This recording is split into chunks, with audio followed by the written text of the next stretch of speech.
नमस्कार, good morning all of you. आप सभी का एक बार फिर से स्वागत है अपनी इस ऑनलाइन क्लास में। कल हमने बात की थी अल्फा, बीटा और गामा किरणों के गुणधर्म के बारे में, और आज अपनी बात करने वाले हैं न्यूट्रिनो की परिकल्पना के बारे में।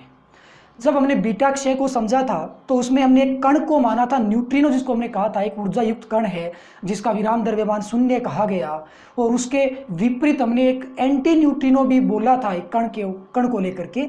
तो आज अपने वही बात करने वाले हैं कि वो न्यूट्रिनो क्या है और एंटी न्यूट्रिनो क्या है, इसकी क्यों ज़रूरत पड़ी और इसका जो नामकरण है वो किस प्रकार और किस वैज्ञानिक ने क्यों किया। तो जब भी बीटा क्षय के बारे में समझा गया तो बीटा क्षय, जैसा कि हम जानते हैं कि बीटा क्षय दो प्रकार का होता है। एक तो होता है बीटा माइनस अक्षय यानी कि ऋण क्षय, और दूसरा होता है धन बीटा क्षय यानी कि बीटा माइनस और बीटा प्लस दो प्रकार का क्षय होता है। तो यदि अपनी बात करें बीटा माइनस अक्षय की,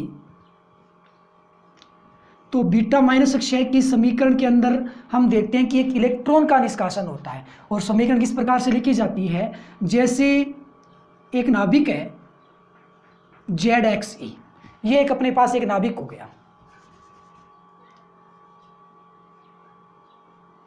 ओके, जब इस नाभिक का विखंडन होता है और बीटा माइनस अक्षय को अपने रिप्रेजेंट करें तो हम ये देखते हैं कि एक इलेक्ट्रॉन का निष्कासन होता है, -1E0 का निष्कासन होता है, जिसके कारण जो भी नया नाभिक बनता है Y, वो आवर्त सारणी में एक स्थान आगे चला जाता है, जबकि उसकी द्रव्यमान संख्या या न्यूक्लियन संख्या है वो सेम रहती है। इसी प्रकार यदि आप बीटा प्लस अक्षय की बात करते हो तो बीटा प्लस अक्षय में हमने क्या देखा कि मान लो ये एक नाभिक है ZXE, और जब इसका अपने बीटा प्लस अक्षय करवाते हैं यानी कि एक पॉजिट्रॉन का निष्कासन होता है, तो उस केस में +1E0 पॉजिट्रॉन निष्कासित होगा, और यहाँ पे जो नया नाभिक बनता है वो आवर्त सारणी में एक स्थान पीछे प्राप्त होता है, जबकि द्रव्यमान संख्या या न्यूक्लियन संख्या पे कोई प्रभाव नहीं पड़ता। ये अपने पास बीटा प्लस और बीटा माइनस दोनों के लिए समीकरण सूत्र थे। इस समीकरण को यदि आप गौर से देखो तो द्रव्यमान क्षति यानी कि उत्पन्न होने वाली ऊर्जा के बारे में हम ये जानते हैं कि जो भी नया नाभिक बनेगा, प्रारंभ वाले का विखंडन हुआ नया नाभिक ये जो बना है Y नाभिक, यहाँ पे उत्पाद का कुल द्रव्यमान और अभिकारक का कुल द्रव्यमान में परिवर्तन हुआ, ऊर्जा उत्पन्न हुई। तो यहाँ पे आप देख सकते हो कि जो भी ऊर्जा निष्कासित होगी, हमेशा ध्यान रखो, जो भी ऊर्जा निष्कासित होती है वह किसी कण या किरण के रूप में निष्कासित होती है। या तो ऊर्जा युक्त कोई कण निष्कासित होगा या फिर कोई तरंगें निष्कासित हो जाएंगी। तो यहाँ पे जो कण निष्कासित होता है वो इलेक्ट्रॉन है, यानी कि बीटा माइनस कण है। यहाँ पे जो कण निष्कासित होता है वो पॉजिट्रॉन है। तो कुल मिलाकर के इस कंडीशन में जो कंप्लीट ऊर्जा उत्पन्न होती है वो इन बीटा कणों के पास होनी चाहिए, यानी कि पूरी की पूरी ऊर्जा जो निर्मित हो रही है वो इन बीटा कणों के पास होनी चाहिए। परंतु जब भी बीटा कणों के पास यानी कि इलेक्ट्रॉन और पॉजिट्रॉन के पास विद्यमान ऊर्जा की गणना की गई, उसकी कैलकुलेशन की गई, तो ये देखा गया कि भी उत्पन्न होने वाली पूरी ऊर्जा इस बीटा कणों के पास नहीं है, यानी कि इलेक्ट्रॉन या पॉजिट्रॉन के पास नहीं है। तो फिर वो ऊर्जा गई कहाँ? सबसे बड़ा संशय यही था कि ये ऊर्जा जो भी जितनी उत्पन्न हुई है वो कंप्लीटली यदि बीटा कणों के पास नहीं है तो ऊर्जा है कहाँ? ये सबसे बड़ा संशय, यानी कि ऊर्जा संरक्षण नियम की पालना नहीं हो रही है, ऊर्जा गायब हो रही है, पता नहीं कहाँ चली गई। मतलब कि ऊर्जा संरक्षण नियम की पालना नहीं हुई। किसकी पालना नहीं हुई? ऊर्जा संरक्षण नियम की पालना नहीं हुई।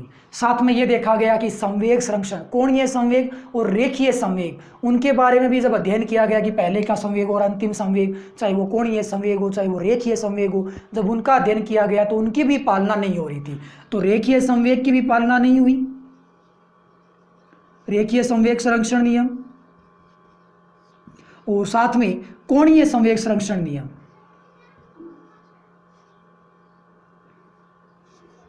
रेखीय संवेग संरक्षण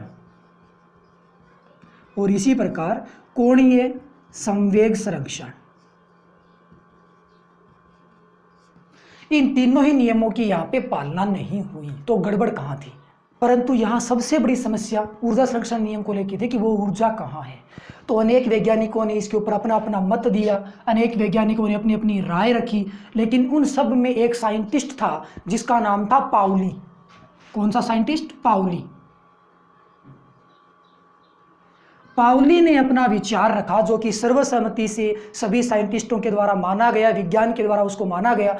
पाउली ने ऐसा कहा कि जब भी बीटा क्षय होता है, चाहे बीटा माइनस हो चाहे बीटा प्लस हो, उस बीटा क्षय में एक अतिरिक्त ऊर्जा युक्त काल्पनिक कण का निर्माण होता है। मतलब कि अतिरिक्त रूप में ऊर्जा निकलती है, और अतिरिक्त रूप में जो ऊर्जा निकलती है, जिस कण के रूप में निकलती है, उसकी केवल कल्पना मात्र की गई थी, और उस काल्पनिक कण को न्यूट्रिनो नाम दिया गया था। तो पाउली ने क्या कहा कि जब भी बीटा क्षय होगा, यहाँ पे न्यूट्रिनो केवल और केवल बीटा प्लस क्षय के लिए कहा गया कि जब भी बीटा प्लस क्षय होगा, पॉजिट्रॉन का निष्कासन होगा, तो वहां पे अतिरिक्त एनर्जी जो निष्कासित होती है वो एक काल्पनिक कण न्यूट्रिनो के रूप में निष्कासित होती है। इसी प्रकार से जब बीटा माइनस क्षय की बात आती है, इलेक्ट्रॉन का निष्कासन होता है, तो यहाँ पे फिर न्यूट्रिनो का एक ऑपोजिट कण एंटी न्यूट्रिनो, उसको नाम दिया गया कि यहाँ पे जब भी बीटा माइनस क्षय होगा तो एंटी न्यूट्रिनो के रूप में ऊर्जा मुक्त हो जाएगी। पाउली के स्टेटमेंट के पश्चात समीकरण किस प्रकार बनी?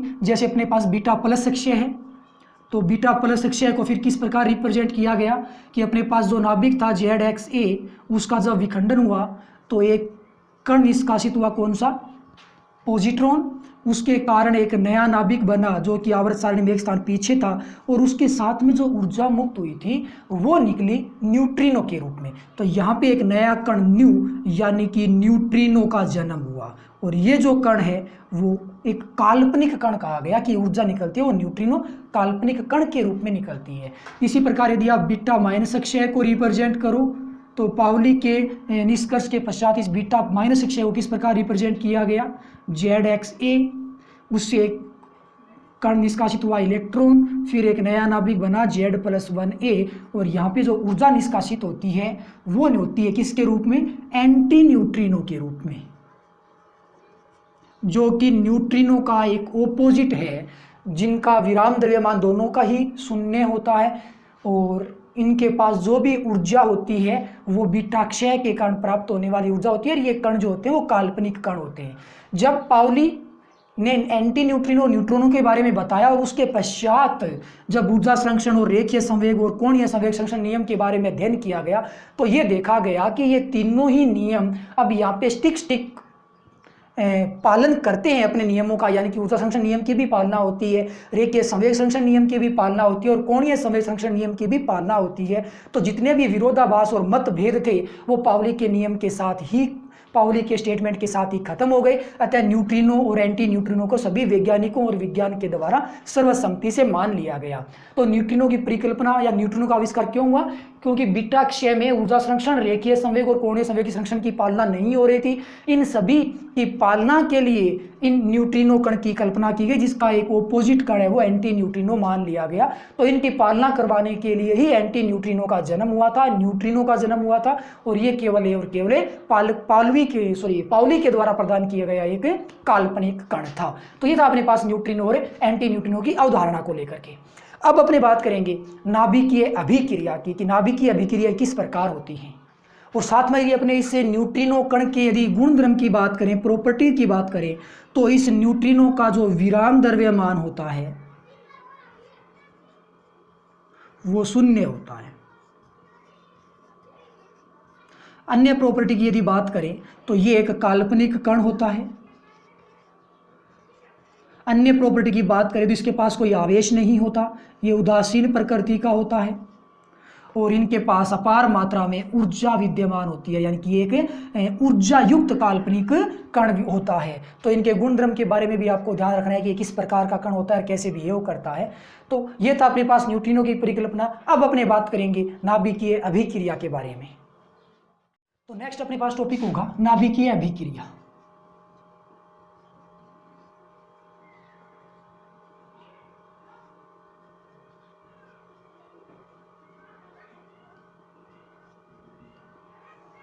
ये नाभिकीय अभिक्रिया क्या होती है? एक्चुअल में क्या होता है कि अपने पास कोई एक नाभिक है, उस नाभिक पर हमने एक कण का आपतन करवाया। जैसे अपने पास ये एक नाभिक हो गया, ये एक नाभिक है, इसके ऊपर हम एक कण का आपतन करवाते हैं, तो इस नाभिक का विखंडन होगा और इसके कारण एक नया नाभिक जन्म लेगा, और उसके साथ में अन्य कण का भी निष्कासन हो सकता है। तो एक्चुअल में हुआ क्या कि जब किसी भी नाभिक पर एक कण का आपतन करवाया जाता है तो एक नए नाभिक का निर्माण होता है या फिर अनेक कई नाभिकों का निर्माण होता है और उसके साथ में अन्य कण भी निष्कासित होता है। ये जो संपूर्ण अभिक्रिया होती है उस संपूर्ण अभिक्रिया को ही अपने नाभिकीय अभिक्रिया। और इस अभिक्रिया को समीकरण सूत्र में समझने के लिए मान लिया कि अपने पास एक एक्स नाभिक है, एक नाभिक है एक्स। इस नाभिक के ऊपर यदि अपने एक कण का आपतन करवाएं और मान लो कि अपने पास एक कोई कण ए होगा। अब यहाँ पे कण कोई भी न्यूट्रॉन, प्रोटॉन या इलेक्ट्रॉन या अल्फा, न्यूट्रॉन कोई भी कण हो सकता है। हमने कोई भी कण मान लिया वो ए है। ए का हमने आपतन करवाया किस पे, एक्स के ऊपर। तो एक नया नाभिक बनेगा प्रारंभ में वाई। ये जो वाई नाभिक होगा वो प्रारंभ में अस्थायी होगा और जब ये स्थायी नाभिक का रूप ग्रहण कर लेता है यानी कि वाई एक स्थायी नाभिक बन जाता है, उसके साथ में एक नया कण बनता है और उसको मैंने बी नाम दे दिया। तो ये जो संपूर्ण अभिक्रिया होती है उसको अपने नाभिकीय अभिक्रिया कहते हैं। तो एक्चुअल में क्या होता है कि जब हम किसी भी नाभिक पर एक कण का आपतन करवाते हैं तो उसके द्वारा एक नया नाभिक बनता है और नया बनने वाला नाभिक प्रारंभ में अस्थायी अवस्था में होता है और जब वो स्थायी अवस्था में आता है तो एक अन्य ऊर्जा युक्त कण का निष्कासन करता है, उसके साथ में ऊर्जा मुक्त होती है। और इस कंप्लीट अभिक्रिया को, रिएक्शन को हम क्या कहते हैं, न्यूक्लियर रिएक्शन यानी कि नाभिकीय अभिक्रिया कहते हैं। जो नाभिकीय अभिक्रिया होती है वो दो प्रकार की होती है। पहला टाइप होता है, और इसको आप एग्जाम्पल के तौर पर भी समझ सकते हो। चलो एग्जाम्पल के तौर पर इसको और देख लेते हैं। अपने पास सपोज दैट एक नाभिक है 92 यूरेनियम 238 और इसके ऊपर हमने क्या किया, एक कण न्यूट्रॉन मान लो, न्यूट्रॉन का हमने आपतन करवा दिया। मतलब न्यूट्रॉन आकर के यूरेनियम पे टकराया, उसके द्वारा नए नाभिक बनेंगे। एक तो बनेगा 56 बेरियम 144 और एक बन जाएगा 36 क्रिप्टॉन 89। साथ में यहाँ पे 3 नए न्यूट्रॉन भी निष्कासित होंगे। तो प्रारंभ में एक नाभिक था, उस पर हमने एक कण का आपतन करवाया। यहाँ पे कण है वो न्यूट्रॉन है, तो नए नाभिक बन गए, स्थायी नाभिक बन गए फाइनली। और उसके साथ में एक अन्य कण निष्कासित हो गए। यहाँ पे जो आपतित और निर्गत जो निष्कासित जो कण है वो दोनों ही जो कण है वो न्यूट्रॉन है। तो यहाँ पे हमने एक कण का आपतन कराया था, फाइनली हमें इसके यहाँ पे एक अन्य कण प्राप्त हो चुका, हालांकि उसकी संख्या है वो 3 है। तो ये जो संपूर्ण अभिक्रिया है वो नाभिकीय अभिक्रिया बन चुकी है। अब नाभिकीय अभिक्रिया 2 प्रकार की होगी। पहला तो होगा नाभिकीय विखंडन और दूसरा होगा नाभिकीय संलयन। तो सबसे पहले अपने बात करते हैं कि नाभिकीय विखंडन क्या होता है।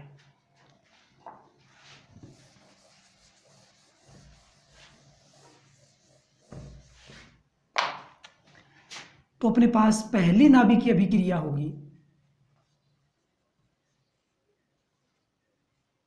नाभिकीय विखंडन। तो बात करेंगे नाभिकीय विखंडन की कि यदि एक बहुत बड़ा नाभिक, एक भारी नाभिक 2 या 2 से अधिक हल्के नाभिकों में विखंडित हो जाता है तो यह प्रक्रिया नाभिकीय विखंडन कहलाता है। अब जैसे अपने पास एग्जाम्पल था कि यूरेनियम पे हमने एक न्यूट्रॉन की बौछार करवाई, न्यूट्रॉन का आपतन करवाया, तो एक से अधिक नाभिक बेरियम और क्रिप्टॉन बन गए, अन्य एक कण निष्कासित हुआ न्यूट्रॉन। तो वो एक्चुअल में नाभिकीय विखंडन को ही रिप्रेजेंट कर रहा था। इसी प्रकार नाभिकीय संलयन क्या होगा कि यदि छोटे छोटे नाभिक है वो मिलकर एक बड़े नाभिक का निर्माण कर लेते हैं, आपस में सारे नाभिक जुड़ जाते हैं और एक बहुत बड़ा नाभिक बना लेते हैं, तो वो जो अभिक्रिया होती है वो नाभिकीय संलयन अभिक्रिया कहलाती है। अब नाभिकीय विखंडन है वो श्रृंखलाबद्ध रूप से यदि जारी रहता है, कंटिन्यूअसली जारी रहता है, तो वो नाभिकीय श्रृंखला अभिक्रिया बन जाता है। तो नाभिकीय श्रृंखला अभिक्रिया क्या होगा, बात करें नाभिकीय श्रृंखला अभिक्रिया की, तो अपने पास एक नाभिक है, उसके ऊपर हमने क्या किया, एक न्यूट्रॉन का आपतन करवाया। तो जैसे कि यूरेनियम था तो उससे नए नाभिक बन गए बेरियम और क्रिप्टॉन। तो हमने कंटिन्यूअसली न्यूट्रॉन का आपतन उस यूरेनियम नाभिक पे करवाया, तो यूरेनियम नाभिक का कंटिन्यूअस श्रृंखलाबद्ध विखंडन होता रहेगा। वो अभिक्रिया कंटिन्यूअस स्टार्ट रहेगी और तब तक स्टार्ट रहेगी जब तक कंप्लीट यूरेनियम का विखंडन नहीं हो जाता। तो पहले जैसा कि हमने समीकरण में देखा था कि एक न्यूट्रॉन है, उसका हमने आपतन करवाया तो 3 नए न्यूट्रॉन बने। वो 3 नए न्यूट्रॉन पुनः यूरेनियम को विखंडित करेंगे, फिर 3 गुणा वो यानी कि 9 बन जाएंगे, फिर 9 न्यूट्रॉन फिर विखंडित करेंगे। यानी कि ये जो अभिक्रिया होती है वो कंटिन्यूअस रहती है, सतत रहती है, श्रृंखलाबद्ध रहती है। उस श्रृंखलाबद्ध रहने वाली अभिक्रिया को ही नाभिकीय श्रृंखला अभिक्रिया कहते हैं। यानी कि विखंडन है वो श्रृंखलाबद्ध सतत रूप से जारी रहे तो वो अभिक्रिया नाभिकीय श्रृंखला अभिक्रिया कहलाती है। ये जो नाभिकीय श्रृंखला अभिक्रिया होती है, यानी कि जो नाभिकीय विखंडन होता है वो मोस्टली 2 टाइप्स का होता है। पहला होता है नियंत्रित श्रृंखला अभिक्रिया,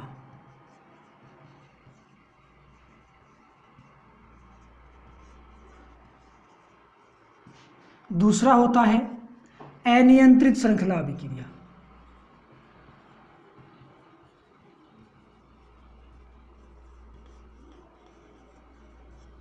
ओके, तो नियंत्रित श्रृंखला अभिक्रिया क्या होगी और अनियंत्रित श्रृंखला अभिक्रिया क्या होगी? जैसा कि हम जानते हैं कि एक नाभिक का यदि विखंडन होता है तो नए कण बनते हैं, नए नाभिक बनते हैं, लेकिन अपार मात्रा में ऊर्जा उत्पन्न होती है। जैसे यूरेनियम के एक नाभिक का यदि अपने विखंडन करवाएं तो 208 मेगा इलेक्ट्रॉन वोल्ट एनर्जी उत्पन्न होती है। कितनी? 208 मेगा इलेक्ट्रॉन वोल्ट। कब? यूरेनियम के एक नाभिक, यूरेनियम 238 के एक नाभिक का विखंडन करवा दो तो एनर्जी कितनी बनती है? 208 मेगा इलेक्ट्रॉन वोल्ट एनर्जी काम में आती है या फिर इतनी एनर्जी उत्पन्न होती है। तो जब भी हम नाभिक का विखंडन करवाएंगे तो लगातार ऊर्जा है वो उत्सर्जित होगी, अपार मात्रा में ऊर्जा उत्सर्जित होगी। यदि उत्सर्जित या उत्पन्न होने वाली ऊर्जा को हम नियंत्रित कर सकते हैं तो वो अभिक्रिया नियंत्रित श्रृंखला अभिक्रिया कहलाएगी।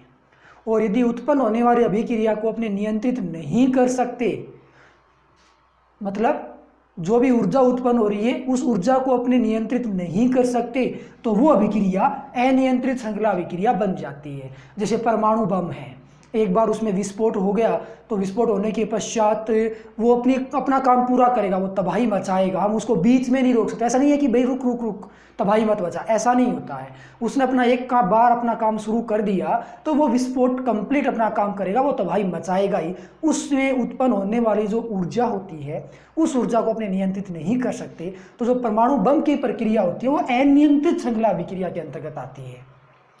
नियंत्रित श्रृंखला अभिक्रिया की अपने बात करें तो जो बड़ी बड़ी परमाणु भट्टियाँ होती हैं जिससे अपने विद्युत ऊर्जा उत्पन्न होती है या अन्य ऊर्जा जो यूज में लेने हेतु उत्पन्न की जाती है, वो परमाणु भट्टियाँ नियंत्रित श्रृंखला अभिक्रिया पर कार्य करती हैं।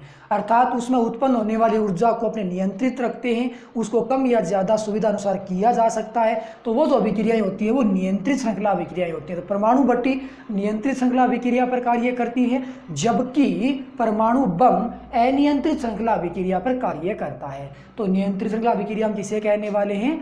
यदि अभिक्रिया में या फिर नाभिकों के विखंडन में उत्पन्न ऊर्जा को हम नियंत्रित कर सकते हैं तो जो भी अभिक्रिया होगी वो नियंत्रित श्रृंखला अभिक्रिया होगी। और यदि उत्पन्न होने वाली ऊर्जा को हम नियंत्रित नहीं कर सकते तो वो जो अभिक्रिया होगी वो अनियंत्रित श्रृंखला अभिक्रिया होगी। तो सबसे पहले अपने बात करेंगे नियंत्रित श्रृंखला अभिक्रिया की, और उसके अंतर्गत जो परमाणु भट्टी इसके ऊपर काम करते हैं उस परमाणु भट्टी को अपने समझेंगे। उसके बाद अपने चलेंगे अनियंत्रित श्रृंखला अभिक्रिया पर। तो अपनी नियंत्रित श्रृंखला अभिक्रिया के अंतर्गत टॉपिक आएगा परमाणु भट्टी। तो बात करते हैं कि परमाणु भट्टी एक्चुअली में होता क्या है।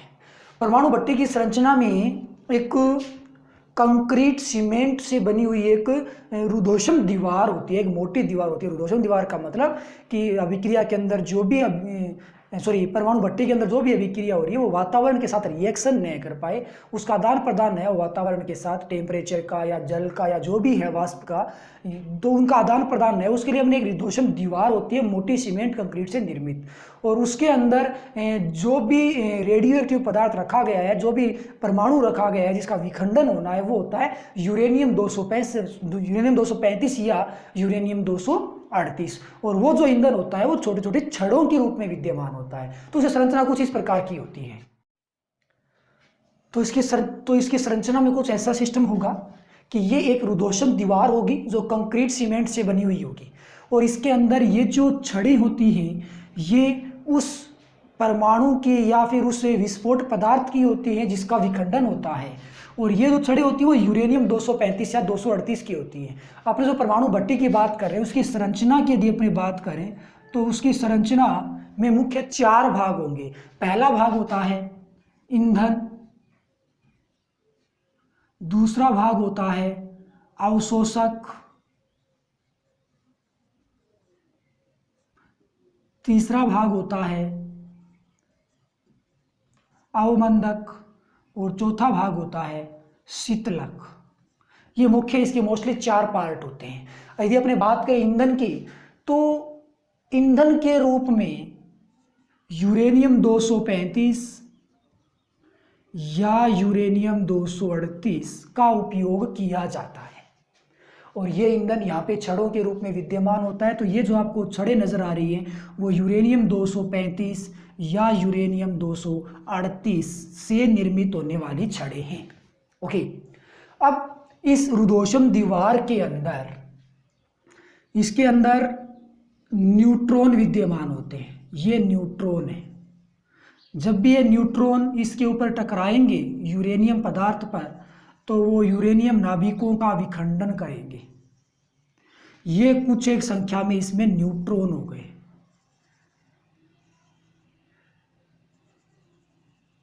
ओके, ये हो गए जी न्यूट्रॉन।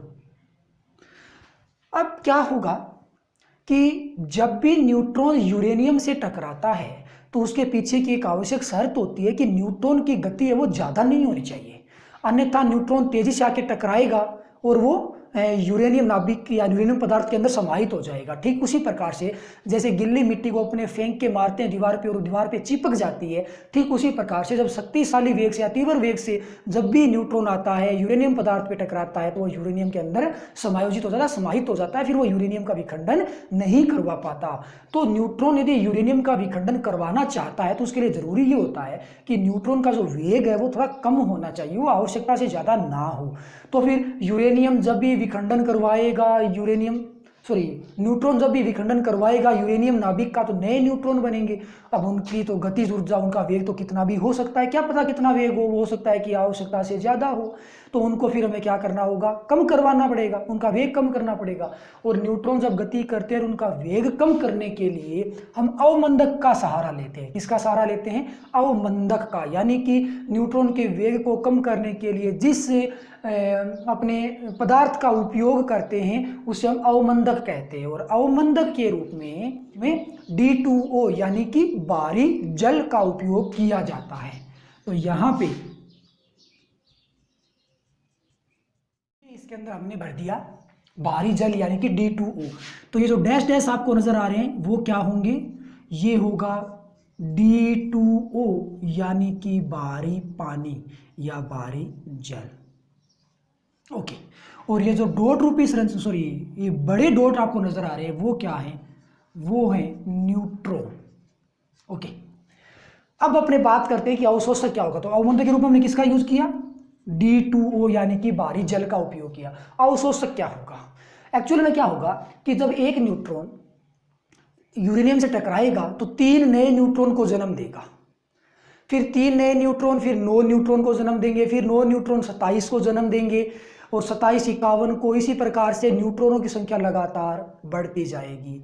और एक न्यूट्रॉन जब एक नाभिक का विखंडन करता है तो लगभग 208 मेगा इलेक्ट्रॉन वोल्ट एनर्जी उत्पन्न होती है। तो न्यूट्रॉनों की संख्या लगातार बढ़ रही है, यानी कि नाभिकों का विखंडन ज़्यादा होगा लगातार, और ऊर्जा बहुत ज़्यादा उत्पन्न हो जाएगी। तो एक समय ऐसा आ जाएगा कि इसमें उत्पन्न होने वाली ऊर्जा का मान बहुत ज़्यादा होगा, भट्टी में विस्फोट की घटना या विस्फोट की संभावना उत्पन्न हो जाएगी। उस केस में हमें उत्पन्न होने वाली ऊर्जा को नियंत्रित रखना होगा, और नियंत्रित रखने के लिए अपने पास केवल एकमात्र उपाय होता है कि इसके अंदर जो भी न्यूट्रॉन उत्पन्न हो रहे हैं उसको कंट्रोल कर लो, ताकि वो ज़्यादा विखंडन न कर पाए यूरेनियम का, और ऊर्जा है वो कम मात्रा में उत्पन्न हो। तो उस न्यूट्रॉनों को कंट्रोल करने के लिए हमें उसको नष्ट करना होगा, हमें उसका अवशोषण करना होगा। और अवशोषक के रूप में कैडमियम छड़ों का उपयोग किया जाता है। तो कैडमियम छड़ें न्यूट्रॉन का सबसे अच्छा अवशोषक होती है। तो कैडमियम छड़ों का उपयोग किया जाता है न्यूट्रॉन को अवशोषित करने के लिए। और कैडमियम छड़ें किस प्रकार से संयोजित होती हैं? जो कैडमियम छड़ें होती हैं वो इस प्रकार यहाँ रखी होती हैं। ये हो गई अपने पास कैडमियम छड़ें। तो ये अपने पास जो आपको नजर आ रही हैं वो कैडमियम छड़ें हैं। और ये कैडमियम छड़ें करेंगी क्या? जैसे ही न्यूट्रॉन की संख्या बहुत ज़्यादा बढ़ जाएगी, यानी कि ऊर्जा में ऐसा लगेगा विस्फोट होने वाला है, कैडमियम छड़ों को इसके अंदर पुश कर दिया जाता है, परमाणु भट्टी के अंदर दबा दिया जाता है। तो ये छड़ें न्यूट्रॉनों का फटाफट से अवशोषण कर लेती है। और जब ऊर्जा बहुत कम हो जाती है, अभिक्रिया बंद ना हो जाए, और जब कंट्रोल में आ जाता है पूरा सिचुएशन, तो इसको वापस से बाहर निकाल लिया जाता है। यानी कि कैडमियम छड़ों का उपयोग होता है न्यूट्रॉनों के अवशोषण के लिए। अब अपने यहाँ पे बात करते हैं चौथा पॉइंट, जो शीतलक। शीतलक क्या होता है? यहाँ पे एक ऐसी व्यवस्था होती है यहाँ पे एक भार होता है, इस प्रकार से एक भाग हो गया यहाँ पे। इस नलिका रूपी संरचना का सीधा संबंध होता है शीतलक के साथ। यहां पे शीतलक के रूप में द्रवित सोडियम या ठंडा पानी भरा होता है। ये क्या होगा? ये द्रवित सोडियम या ठंडा जल होता है। ओके, और यहां एक निकास नलिका का सीधा संबंध टरबाइन से होता है, जिसके अंदर टरबाइन लगा होता है।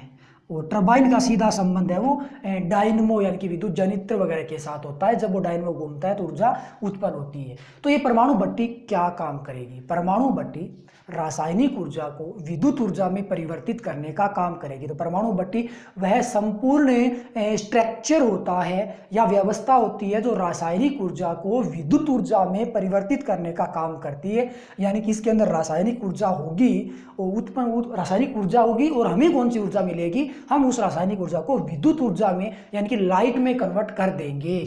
तो एक्चुअल में ये जो पूरा का पूरा स्ट्रक्चर होता है वो परमाणु भट्टी होता है। तो इसके अंदर 4 भाग कौन कौन से हो गए? पहला हो गया ईंधन। ईंधन के रूप में यूरेनियम 235 या 238 का उपयोग होता है। दूसरा हो गया अवमंदक। अवमंदक जो कि न्यूट्रॉनों की गति को कम करने के लिए काम में आता है, उसका भारी जल D2O काम आता है। D2O भारी जल काम में लेते हैं अपने अवमंदक के रूप में। तीसरा होता है अवशोषक। अवशोषक क्या होगा? न्यूट्रॉनों को अवशोषित करने के लिए, ताकि उत्पन्न होने वाली ऊर्जा को हम नियंत्रित कर पाएं, और अवशोषक के रूप में कैडमियम छड़ों का उपयोग होता है। चौथा पार्ट होता है इसका शीतलक। शीतलक के रूप में हम द्रवित सोडियम या ठंडा जल काम में लेते हैं। तो ये सिंपल इसकी संरचना होती है। अब अपने इसकी क्रियाविधि को समझते हैं कि ये काम कैसे करता है, कैसे रासायनिक ऊर्जा वो विद्युत ऊर्जा में कन्वर्ट हो जाएगी। तो सबसे पहले क्या होगा कि ये जो न्यूट्रॉन है वो यूरेनियम परमाणु पे टकराएंगे, इस पदार्थ पे टकराएंगे। तो यूरेनियम पे टकराते ही यूरेनियम का विखंडन होगा और 3 नए न्यूट्रॉन उत्पन्न हो जाएंगे। जैसे हमने अभिक्रिया देखी थी कि एक न्यूट्रॉन के आपतन से 3 नए न्यूट्रॉन बन रहे थे, तो अनेक संख्या में न्यूट्रॉन उत्पन्न हो जाएंगे। तो यहाँ पे ऊर्जा उत्पन्न होगी। जो 3 नए न्यूट्रॉन बनते हैं वो वापिस 3 नाभिकों को नष्ट करेंगे यूरेनियम के। फिर 1 से 3 बनता है तो 3 से 9 न्यूट्रॉन और बन जाएंगे। वो 9 न्यूट्रॉन अन्य 9 नाभिकों को नष्ट करेंगे। कहने का मतलब 3 के गुणांक रूप से नए न्यूट्रॉनों का निर्माण होता रहता है, और वो नए बनने वाले न्यूट्रॉन लगातार नाभिक का विखंडन करवाते रहते हैं और अपार मात्रा में ऊर्जा उत्पन्न होती है। अब जो भी नए न्यूट्रॉन बनते हैं उनके वेग को कम रखने के लिए, ताकि वो यूरेनियम का विखंडन आराम से करवा पाए, हम यूज करते हैं बाहरी जल का। यानी कि जल के अंदर से जब वो गति करें तो उसका वेग धीरे धीरे कम हो जाएगा, वो अवमंदित हो जाएंगे। अतः अवमंदक के रूप में हम बाहरी जल D2O का उपयोग करेंगे। ओके, जब यहाँ पे लगातार न्यूट्रॉन बढ़ रहे हैं तो न्यूट्रॉन को कंट्रोल करने के लिए हमने क्या किया? कैडमियम छड़ें काम में लिए। जब न्यूट्रॉन बहुत ज़्यादा हो गए तो छड़ों को इसके अंदर डाल दिया ताकि अवशोषित कर पाए न्यूट्रॉन को, और यदि न्यूट्रॉन की संख्या बहुत कम हो या कंट्रोल में आ गई तो इनको वापस से बाहर निकाल लिया जाता है। किसको? कैडमियम छड़ों को। तो कुल मिलाकर के बात यह हो गई कि जब भी न्यूट्रॉन और यूरेनियम आपस में टकराते हैं, अभिक्रिया होती है, तो अपार मात्रा में ऊर्जा उत्पन्न होती है। वो ऊर्जा इस निकास द्वार के द्वारा